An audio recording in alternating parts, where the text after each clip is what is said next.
નમસ્કાર મિત્રો, ગુજરાતમાં બનેલી આ એક સત્ય ઘટના છે. થોડો સમય કાઢીને અંત સુધી જરૂરથી સાંભળજો. હોસ્પિટલનું વાતાવરણ એકદમ શાંત હોય છે. બધા દર્દીઓ બહાર બેઠા હોય છે. તેટલામાં બહાર બેઠેલી એક સિસ્ટરે દર્દીને બોલાવતા અવાજ પાડ્યો, કમળાબેન લખુભાઈ. અને બીજા બાંકડા પર બેઠેલ એક 50ની કોરી મોરે પહોંચેલી એક સ્ત્રી ઊભી થઈ. તેની સાથે બીજા 3 પુરુષો પણ ઊભા થયા અને ડોક્ટરની ચેમ્બરમાં દાખલ થયા. ચેમ્બરની અંદર વળી એક બીજી ચેમ્બર હતી. બહારના ઉકળાટ અને થકવી દેનાર વાતાવરણ કરતાં અંદરનું વાતાવરણ વધારે ઠંડક ભર્યું હતું. વાતાવરણમાં કચ્છ અને કાશ્મીર જેટલો ફરક. ડોક્ટર અજય સામે બેઠા હતા. બાજુમાં અત્યંત રૂપાળી એવી સહાયક ડોક્ટર કમ સેક્રેટરી શાલિની ઊભી હતી. ડોક્ટરે કમળાબેનની ફાઇલ હાથમાં લીધી અને બધાની સામે જોયું અને કમળાબેનની સાથે આવેલ એક પુરુષ બોલ્યો, આ મારા ભાભી છે. ગઈકાલે સાંજે ડોક્ટર વસાણીએ તમને ફોન કર્યો હતો અને ભલામણ કરી હતી. આજે પણ 30 મિનિટ પહેલાં જ ડોક્ટર વસાણીનો ફોન આવ્યો હતો કે અજય સાહેબ સાથે બધી જ વાતચીત થઈ ગઈ છે. મારા ભાભીને પેટમાં અને પૈડુમાં અસહ્ય દુખાવો થાય છે. આમ તો વસાણી સાથે અમારે ઘર જેવા સંબંધ છે, જે અમારા મકાનમાં જ 7 વર્ષ પાડે રહ્યા છે. એ તો હવે એને ઘરના મકાન અને દવાખાનું કર્યું છે. અમે આમ તો 3 ભાઈઓ છીએ. આ મારા મોટા ભાઈ અને ભાભી છે. એ દેશમાં રહે કહે છે. અમે સુરતમાં રહીએ છીએ. હાથમાં ફોન રમાડતા પહેલા એ ડોક્ટરને પોતાની ઓળખાણ આપી અને ડોક્ટર અજય સાંભળતા રહ્યા અને પછી બોલ્યા, હા, ખ્યાલ આવી ગયો મને. અને આટલું જ કહીને એણે કમળાબેનને તપાસવાનું શરૂ કરી દીધું. દુખાવા વિશેની વિસ્તૃત માહિતી મેળવવાનું શરૂ કર્યું. ક્યારથી દુખે છે, કયા સમયે દુખે છે, મહિનામાં કેટલી વાર દુખે છે, કેટલો સમય દુખે છે, દુખાવો થાય ત્યારે કોઈ દવા લ્યો છો, વગેરે વગેરે. અને પછી કહ્યું, ટેસ્ટ કરાવવા પડશે. સામે લેબોરેટરી છે, ત્યાં જતા રહો. હું એને કોલ કરી દઉં છું. તમારો વારો ફટાફટ આવી જશે. એ રિપોર્ટ આપે એટલે લઈને મારી પાસે આવજો કહીને 2-3 પીળા કાગળિયા કશુંક લખી દીધું અને પહેલા ભાઈને આપ્યું. બધા બહાર આવ્યા અને સામેની લેબોરેટરીમાં ગયા. કલાકમાં ત્યાં લોહી, પેશાબ અને એક્સરેના રિપોર્ટ આવી ગયા. રિપોર્ટ આડા અવળા ફેરવીને જોયા પછી લેબોરેટરીવાળા ભાઈને પૂછ્યું, રિપોર્ટમાં શું આવ્યું એ તો કહો. એ તમને બધું ડોક્ટર કહેશે. અમને અમ્મા કાંઈ ખબર ના પડે. મોઢું કાઢીને લેબોરેટરીવાળાએ જવાબ આપ્યો, આ બધાનું કમિશન હોય. આ તો વસાણીનો ચેક લાગી ગયો છે. એટલે આ ડોક્ટર અજય અને રિપોર્ટવાળા સીધા હાલે છે. બાકી આ લોકો તો સોરી જ નાખે. આટલા રિપોર્ટ અહીં 600માં પતી ગયા. પણ આ જ રિપોર્ટ સુરતમાં કરાવ્યા હોય ને તો 2000મી નીચેના જ થાય. સુરતમાં તો જેટલા માળની બિલ્ડિંગ એટલા હજારનો રોજનો ખર્ચો આવે દવાખાનાનો. હું મારા ભાગીદારને લઈ ગયો હતો એક હોસ્પિટલમાં. હવે એનું નામ નથી દેવું, પણ એ હોસ્પિટલ 5 માળની હતી અને રોજનો 5000નો ખર્ચ આવતો હતો. હવે તમને ડોક્ટર સાથે બોર્ગિનિંગ કરતા ના આવડતું હોય કે ભાવતાલ કરતા ન આવડતા હોય તો તમને આ લોકો કાપી જ નાખે. મારા તો આ રોજનું થયું અને હવે લોકોને પણ ખબર પડી ગઈ છે સોસાયટીમાં કે મહેશભાઈને બિલ ચૂકવતી વખતે સાથે રાખો તો ફાયદો થાય. અને ડોક્ટરો પણ હવે મને મોઢાથી ઓળખતા થઈ ગયા છે અને મને જુએ એટલે તરત જે 5 કે 10 હજાર ઓછા જ કરી નાખે. અને એ બધાને ખબર કે આ લપ ઓછું કરાવ્યા વગર જાશે જ નહીં. અહીં પણ હું એટલે જ આવ્યો છું કે તમને ને ખોટા ખર્ચામાં ભેરવાઈ ન જાઓ. મહેશે હાથમાં રિપોર્ટ થેલીમાં નાખતા પોતાની વિશિષ્ટ આવડત પોતાના મોટા ભાઈ અને મોટા ભાભી આગળ રજૂ કરી હતી. કરમણ આતાને 3 દીકરા હતા. મોટો લખમણ, જેને બધા લખો કહેતા હતા, પછી વચલો સંદીપ અને છેલ્લે સૌથી નાનો મહેશ. લખો ખેતી કરે પોતાની અને 2 નાનાની અને ગામડામાં રહે નાના બેય સુરતમાં રહે અને વાર તહેવારે વતનની વિઝિટ આવ્યા કરે. નાના બેયને 2-3 પોપડામાં લક લાગી ગયેલો એટલે સરખાઈ આવી ગયેલી. જેવી સરખાઈ આવી કે તરત જ કર્મણ હતા, જીવતા હતા ત્યારે જ નોખા થઈ ગયા હતા. ખેતી તો કરવી નહોતી એટલે બધી ખેતી ભલે મોટા ભાઈ કરે અને વધે તો અમને દેજો, બાકી અમે તમારી પાસે કાંઈ નહીં માંગીએ એમ કહીને મોટા ભાઈ માથે હાથ રાખીને મહેશ અને સંદીપ છૂટા થઈ ગયેલા. અને આમે સુરતમાં જેટલા કાઠિયાવાડી સેટલ થયા છે એ જ્યારે સૌ પ્રથમવાર બે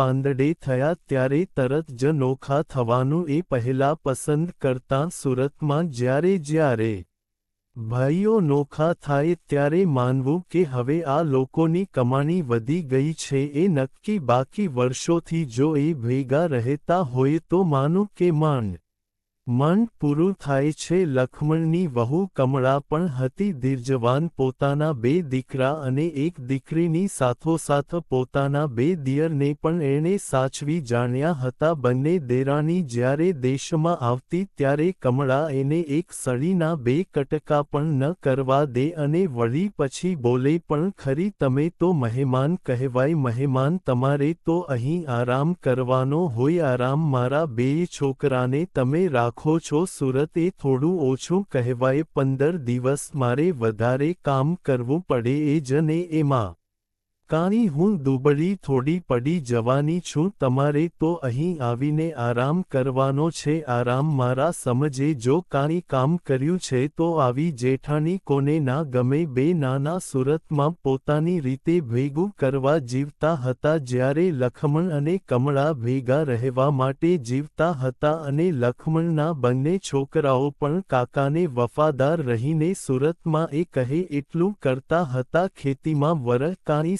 સારા ન હોતા છતાં માંડ પૂરું થાય એવા દિવસો હતા. તોય ખેતીની ઉપજમાંથી લખમણ 3 ભાગ કરતો અને 2 નાનાને સુરત મોકલાવી દેતો. આ તો લખમણને એના 2 દીકરા થોડું મોકલતા હતા એટલે ગાડું ગબડીએ જાતું હતું. વળી અત્યાર સુધીની બચત 1 દીકરીને પરણાવવા અને 2 દીકરાને 12 ધોરણ સુધી ભણાવવામાં વપરાઈ ગઈ હતી. આમે કાઠિયાવાડી કોઈ દી બચતમાં માનતો નથી અને કદાચ એટલે કોઈ દિવસ અછત એને નડતી નથી. આવે એટલું વાપરી નાખો, કાલની ચિંતા કાલ પર અમને છોડી દો. અમારા હાલ પર મોટે ભાગે આ જ જીવનસૂત્ર હોય છે. વરાહ દિવસથી કમળાની તબિયત બગડતી ચાલી. શરૂઆતમાં થોડો તાવ આવે, 1-2 દિવસ રહે, વળી જતો રહે અને એમાં પેટમાં અને પૈડુમાં સતત દુખાવો શરૂ થયો. 3-4 મહિના તો કમળાએ કોઈને વાત ન કરી. ગામડામાં પોતાનું દુઃખ બીજાને કહેવું એ ગૌરવની વાત નથી ગણાતી, પણ દુખાવો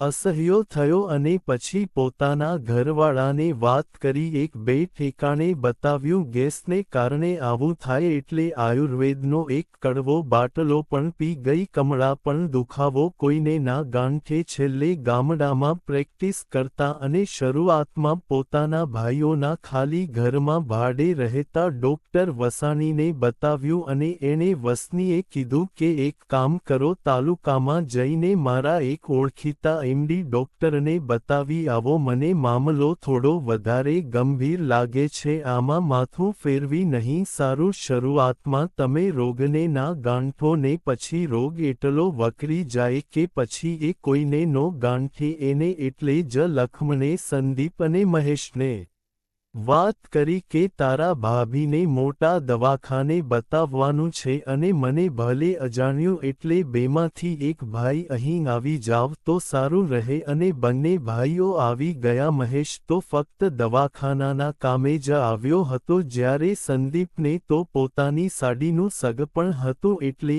એમાં હાજરી આપવાની હતી. એટલે કામ ભેગું કામ. કમળાબેનના રિપોર્ટ લઈને ડોક્ટર અજય પાસે એકલો મહેશે જ ગયો. પોતાના ભાઈ અને ભાભીને બહાર બેસાડ્યા અને કહ્યું કે હું સાહેબને મળીને આવું છું અને આ રિપોર્ટ બતાવી આવું છું. દર્દી સાથે ના હોય તો કયો રોગ છે એ ચોખવટ થઈ જાય. પેટમાં મોટી ગાંઠ છે, ઓપરેશન કરવું પડશે. લોહી અને પેશાબના રિપોર્ટ એકદમ નોર્મલ છે. કમળાબેનનું જીવન મહેનતવાળું છે એટલે આ પીડા કદાચ જીરવી ગયા લાગે છે. બાકી આવી ગાંઠનો જે દુખાવો હોય એ અસહ્ય હોય છે. ઓપરેશન થઈ જશે 3 દિવસમાં. ડાયાબિટીસ એકદમ નોર્મલ છે. બાકી અત્યારે ઓપરેશન જેને આવે ને એને ડાયાબિટીસ પણ હોય છે એટલે કંટ્રોલ કરવામાં 8 દિવસ જતા રહે છે. પછી જ ઓપરેશનની તારીખ નક્કી થાય છે. ડોક્ટરે મહેશને બધી વાત વિગતે કરી. ટોટલ ખર્ચ કેટલો આવશે? મહેશે કહ્યું 55ની ગણતરી રાખવાની અને એ પણ તમે ડોક્ટર વસાણીની ભલામણે આવ્યા છો. બાકી આ રિપોર્ટ તમે ગમે ત્યાં મોટે દવાખાને બતાવો અને તપાસ કરી લેજો. ઓપરેશનના કેટલા કહે છે? દવાના કેટલા કહે છે? તમે તો સુરત રહેલા જ છો, તમને તરત જ ખ્યાલ આવી જશે. આ તો અમે 4 ડોક્ટરો ભેગા થઈને આ હોસ્પિટલ ચલાવીએ છીએ. બને ત્યાં સુધી દર્દીઓના મોઢા પર સ્મિત આવે એવા પ્રયત્નો કરીએ છીએ. બહુ જ વ્યાજબી ફી લઈએ છીએ અને જરૂર પડે તો ઓપરેશન કરીએ છીએ. વળી ફૂલ ગંભીરતા સાથે. ઈશ્વરની કૃપાથી આ હોસ્પિટલમાં હજુ એક પણ કેસ બગડ્યો નથી. ડોક્ટર અજય વાત કરી અને પછી મહેશે સુરતના લગભગ તમામ ડોક્ટર્સને પૂછી જોયું. કોઈ 60 નીચે આંકડો આપતું ન હતું. ડોક્ટર વસાણીને વચ્ચે નાખ્યા. ઘણું બધું બાર્ગેનિંગ કર્યું. આ મારા મોટા ભાઈ છે, જુદા રહે છે, અહીં ગામડામાં જ રહે છે. 2 દીકરાને હજુ પરણાવવાના બાકી છે. હજુ તો સગપણ પણ બાકી છે. આટલી રકમમાં આ કુટુંબ ટળી જશે. આ તો કીડીને કોષનો ડામ થયો કહેવાય. કંઈક ઓછું કરો, કાનિક વ્યાજબી કરો, કાનિક વ્યાજબી. કોઈ મોટું કળ હોય ને તમે આનાથી વધુ લ્યો તો પણ ચાલે, પણ આમાં તો ઓછું તો કરવું જ પડશે. મહેશે પૂરતા પ્રયત્નો કર્યા અને છેલ્લે ભાવતાલ થતાં કંટાળીને ડોક્ટરે 45,000 સુધી તૈયાર થયા. પોતાનો હિસ્સો એણે જવા દીધો. બીજા 2 ડોક્ટર સાથે એણે મસલત કરી લીધી અને તમામ ખર્ચ આ 45,000માં આવી જશે. એક્સ્ટ્રા એક પણ રૂપિયો નહીં. અને ઓપરેશનનું નક્કી થયું. મહેશે પોતાના ભાઈ અને ભાભીને વાત કરી. 2 દિવસ પછી ઓપરેશન કરવાનું નક્કી કર્યું. મારા 2 દીકરાને અને દીકરીને બોલાવી લ્યો. ઓપરેશન વખતે એ હાજર રહેવા જોઈએ. વિમળાએ ભીની આંખે કહ્યું, અરે આ તો સામાન્ય ઓપરેશન છે. બાકી હજુ તમે ઓપરેશન જોયા નથી. તમારું ઓપરેશન તો કલાક સુધી ચાલશે, પણ સુરતમાં અમુક ઓપરેશન 10 કલાક સુધી હાલે ને તોય દર્દીને કાંઈ ન થાય. મારે તો આ રોજનું થયું. કોઈને કોઈ દવાખાને બોલાવવા આવે જ. મહેશે પોતાની બડાઈ શરૂ કરી રાખી. 2 દીકરા અને દીકરી આવી ગયા. વહેલી સવારે 5 વાગ્યે ઓપરેશન શરૂ થયું. 6 વાગ્યે પૂરું. 3 કલાક પછી કમળાની આંખો ખુલી. સંતાનો એને વીંટળાઈ વળ્યા. લક્ષ્મણના ચહેરા પર હાસ્ય આવી ઉઠ્યું. પોતાનું જીવન બચી ગયું હતું અને લક્ષ્મણને આનંદ હતો. કમળાએનું જીવન હતું. આને જ કદાચ સહજીવન કહેવાતું હશે. સાડીના સંબંધની વિધિમાંથી સંદીપ પણ આવ્યો હતો. ગામમાંથી ખબર કાઢવાવાળા આવી રહ્યા હતા. જેવી જેને આવડે એવી ખબર કાઢતા હતા. કમળા ખુશ હતી, સૌ ખુશ હતા અને હવે આજે તો રજા આપવાની હતી. બિલ સમજવા માટે મહેશ અને સંદીપ ગયા. લક્ષ્મણે કહ્યું હતું કે મારા છોકરા 40,000 લાવ્યા છે. 5,000 કદાચ ઘટે, તું આપી દેજે. દિવાળી પર તને આપી દઈશું. મહેશે સહમતિ બતાવી હતી. સાહેબ બોલો હવે ફાઇનલ આંકડો? મહેશ બોલ્યો, ફાઇનલ તો આપણે એ દિવસે જ નક્કી કર્યો હતો. ડોક્ટર અજય બોલ્યા, એ તો બરાબર, પણ તમે ડોક્ટર થઈને કંઈક મદદ ના કરો? તમારે તો રોજ ઘણી આવક હોય, એમાંથી ક્યારેક દર્દી માટે દાન ન કરી શકો? રોજની વાત નથી કરતો, પણ ખાસ આવા કેસમાં માનવતા દર્શાવી ન શકો? મહેશ બોલ્યો, એને હજુ ઓછા કરાવવા હતા. ડોક્ટર એની સામે જોઈ જ રહ્યા. મનમાં વિચારી રહ્યા કે ખરી નોટ ભટકાણી છે, પણ એને ખબર હતી કે હું પણ કાઠિયાવાડી જ છું. એ તરત જ બોલ્યા, આ 4 માળની હોસ્પિટલ માટે અમે 4 ડોક્ટરની MDની ડિગ્રી ગીરવે મુકાઈ ગઈ છે. અહીં ઓપરેશનના જે સાધનો છે એનો ભાવ સાંભળો ને તો પણ તમને ચક્કર આવી જાય અને આ 35 જણાનો સ્ટાફ છે ને એને દર મહિને પગાર ચૂકવવો પડે છે. તમને એમ લાગતું હશે ને કે આ લોકોને બખા હશે. બખા પણ 90% કિસ્સામાં અમારી જેટલી બળતરા કોઈને નથી હોતી. જીવનના અમૂલ્ય 25 વર્ષ અમે ભણવામાં કાઢીએ છીએ. ધોરણ 10 પછી જ અમારી કઠણાઈ શરૂ થાય. અમે કોઈના લગ્ન પ્રસંગોમાં પણ જઈ શકતા નથી. એમાં અમે સમાજ જીવન માણી શકતા નથી. બસ પછી લાખો રૂપિયાનો ખર્ચ કરીને હોસ્પિટલના ખર્ચા કરીને બાકીના 25 વર્ષ ટાંગામેળ કરવામાં કાઢીએ છીએ. 50 વર્ષની ઉંમરે 50% ડોક્ટરોની એવી સ્થિતિ આવી જાય છે કે એની પાસે તંદુરસ્તી અને પૈસા સિવાયની બધી વસ્તુઓ હોય છે. હશે અમુક ડોક્ટરો સુખી એની ના નહીં, પણ મોટે ભાગે અમે બળતરા ડિપાર્ટમેન્ટના માણસો છીએ. જીવનનો સાચો લાહવો તમે લો છો એ અમો તો લઈ શકતા નથી. બોલો તમે જેટલો માનો છો એટલો. આ વ્યવસાય ફૂલ ગુલાબી નથી જ. ઘણી વખત ને ખર્ચ પણ માંડ નીકળે છે. હા, એક વખત હોસ્પિટલનું નામ થઈ ગયું પછી નફો પુષ્કળ મળે છે, પણ એ કોઈ ભાગ્યશાળી હોસ્પિટલો હોય છે કે જેનું ટૂંક સમયમાં નામ થાય છે. કોઈ વધુ રકમ નહીં, પણ હવે છેલ્લે 5000નું માન રાખો. મારું નહીં તો વસાણી સાહેબનું માન રાખો. મહેશે છેલ્લો પાસો ફેંક્યો. કાંઈ વાંધો નહીં, હું 5000 ઓછા લઈશ, પણ તમે બંને આ દવાખાનાના ખર્ચા પેટે તમારા ભાભીને કેટલા રૂપિયા આપવાના છો? તમારા તો એ સગા છે ને મારા તો એ કોઈ જ સગા નથી. તોય મેં 5000 ઓછા કર્યા. દાન આપવાની અને માનવતાની ગધેડી અમે એકલાએ થોડી પકડી છે. દર્દીના સગા સંબંધીએ પણ માનવતા અને દાન આપવું જોઈએ કે નહીં? અહીં આવનાર દરેક એમ વિચારે છે કે ડોક્ટરે માનવતા રાખીને ફી ઓછી રાખવી જોઈએ, પણ કોઈ સગા સંબંધી એવું કેમ નથી વિચારતા કે આ ખર્ચમાં આપણે કેટલા સહાયરૂપ થઈ શકીએ એમ છીએ? બોલો તમે બંને ભાઈઓ 20000 આપો અને હું મારા 5000 જતાં કરું એટલે થઈ ગઈ ને માનવતા, થઈ ગઈ ને સેવા ભાવના. તમે ખુશ, હું ખુશ અને તમારા ભાઈ ભાભી પણ ખુશ. ડોક્ટર વસાણી મને કાલે રાત્રે વાત કરતા હતા કે કમળાબેન અને અરજણભાઈ એ તમારા બે ભાઈઓની જિંદગી બનાવવા માટે એની જિંદગી દાવ પર લગાવી દીધી છે. તો આ 20000 તો સાવ સામાન્ય રકમ. હવે લાવો તમારા બેયના એટીએમ એટલે અહીં જ પૈસા કાપી લઉં અને તમને 45000નું કાયદેસરનું બિલ પણ મળી જશે. આ હોસ્પિટલ રોકડમાં વહીવટ જ નથી કરતી, બધું જ કાયદેસર. ડોક્ટર અજયનો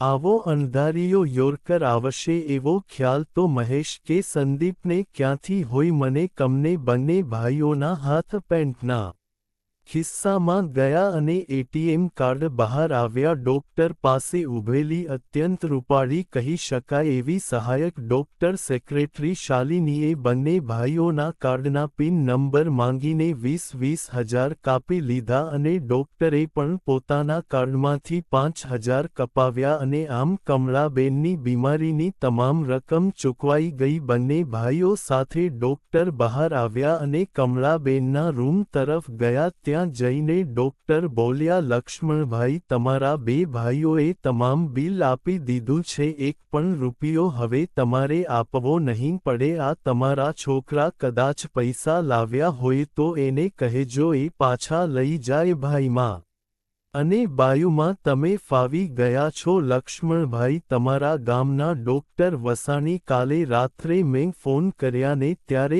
તમારા બે માણસના ખૂબ વખાણ કરતા હતા અને તમારા બે ભાઈઓ પણ ખૂબ જ સમજુ છે. એણે મને કીધું કે જે ખર્ચ થાશે એ અમે બે ભાઈઓ વહેંચી લઈશું. પછી મેં પણ 5000 આપ્યા અને 20 તમારા ભાઈઓએ કાઢ્યા. બાકી લખમણભાઈઓ ભાઈ હો તો એસા કહીને ડોક્ટર ચાલતા થયા. કમળાબેને પોતાના દિયર તરફ આભાર વશની લાગણીથી જોયું. મહેશ અને સંદીપ ડોક્ટર જતા હતા એ તરફ જોઈ રહ્યા હતા. મહેશ વિચારતો હતો કે જીવનમાં પહેલીવાર કોઈ એને આ રીતે આંટી ગયું હતું. જીવનમાં પહેલીવાર કોઈ આ રીતે એને પાઠ શીખવાડી ગયું. પણ કાંઈ વાંધો નહીં, પાઠ નીતિમતાનો હતો એટલે પછી જવાનો હતો. કોઈ પણ દર્દીની સાથે હોસ્પિટલમાં જાઓ ત્યારે ડોક્ટર પાસે તમે એવી અપેક્ષા રાખો કે બિલ ઓછું આવે એ બરાબર જ છે, પણ સાથોસાથ તમે જે દર્દીને લઈને ગયા છો એના બિલ માટે તમે કેટલી રકમ ફાળવી શકો છો એ તમારી ક્ષમતા મુજબ વિચારી લેજો. બીજા માટે આપણે કોઈ બીજા માનવતા દર્શાવે કે બીજા સહાય કરે એવી આશા રાખીએ એના કરતાં આપણે કેટલા મદદરૂપ થઈએ એવો વિચાર કરીએ એ યોગ્ય છે. મિત્રો, આ સત્ય ઘટના આપને પસંદ આવી હોય તો ખાસ વિડીયોને લાઇક અને એકવાર કોમેન્ટ બોક્સમાં જય માતાજી લખવાનું ભૂલશો નહીં, જેથી માતાજીની કૃપા આપ સૌના પરિવાર પર બની રહે. સાથે સાથે મિત્રો, આપણી આ ચેનલને સબસ્ક્રાઇબ કરવાનું પણ ભૂલશો નહીં, જેથી આવા જ સરસ મજાના એપિસોડ આપને સમયસર સાંભળવા મળતા રહે. મિત્રો, આ કહાની વિશે આપનું શું કહેવું છે તે પણ કોમેન્ટ બોક્સમાં જણાવવાનું ભૂલશો નહીં. ફરી મળીશું મિત્રો કોઈ નવી કહાની સાથે, કોઈ નવી સત્ય ઘટના સાથે. ખૂબ ખૂબ ધન્યવાદ. જય માં ગાત્રાળ, જય શ્રી કૃષ્ણ. અમારી ચેનલ ગુજરાતી વાતને સબસ્ક્રાઇબ કરો.